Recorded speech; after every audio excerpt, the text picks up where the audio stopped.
ഈ ചെടി എല്ലാവർക്കും മനസ്സിലായില്ലേ? ഇതേ ഞാൻ മേടിച്ചിട്ടൊരു 1.5 വർഷമായി കാണുമേ. പക്ഷേ ഇതുണ്ടല്ലോ, 2 പൂ വിരിയും, 3 പൂ വിരിയും, പിന്നെ ഇതിനകത്തേക്ക് വിരിയുന്നില്ല. ഞാൻ പല സ്ഥലങ്ങളിലും കാണും. ഇപ്പം ഇതിൻ്റെ സീസണാണെന്ന് തോന്നുന്നു. എല്ലായിടത്തും ഈ പൂ വിരിഞ്ഞ് നിൽക്കുക. എനിക്ക് ഭയങ്കര സങ്കടം. ഞാൻ ആഗ്രഹിച്ച് മേടിച്ചൊരു ചെടിയാണ്. ഒത്തിരി പൂവൊക്കെ ഉണ്ടാവും എന്നുള്ള ഇതിൽ. എനിക്കാണെങ്കിൽ പൂ വിരിയുന്ന ചെടികളെ ഇഷ്ടമുള്ളൂ. വേറെ അങ്ങനത്തെ പൂ വിരിയാത്ത ഇലച്ചെടിയൊന്നും എനിക്കിഷ്ടമില്ല. അപ്പം ചട്ടിയിൽ നട്ടിട്ടാണോ എന്ന് എനിക്ക് ഡൗട്ട്. അപ്പോൾ ഞാൻ ചട്ടിയിൽ നിന്ന് അത് മാറ്റുവാണ്, നിലത്തേക്ക് നടാമെന്ന് വിചാരിച്ചു. എന്നിട്ടെങ്കിൽ വിരിയോ നോക്കട്ടെ.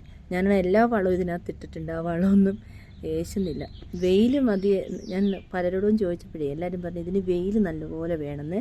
ഞാനിങ്ങനെ ഓരോരുത്തർ പൂവൊക്കെ ഫോട്ടോസ് ഇടുമ്പോൾ അവരോട് ചോദിക്കും. അപ്പം വെയിലത്ത് വെച്ചിട്ട് ഇതിനകത്ത് അത്ര പൂവേ ഇടുന്നുള്ളൂ. അപ്പം ഇനി മണ്ണിൽ നട്ട് നോക്കട്ടെ. ചട്ടി മാറ്റാൻ പോവാണേ. ഇത് ഞാനിവിടെ നട്ടു കേട്ടോ. ഇനിയെങ്കിലും നോക്കാം പൂ വിരിയോന്ന്. അതുപോലെ ഇതും അങ്ങ് മാറ്റി നട്ടേക്കാന്ന് ഓർത്തു. ഇതിനകത്ത് മുട്ടൊക്കെ ഉണ്ട്. ഇതും അങ്ങ് മാറ്റി നട്ടേക്കാം.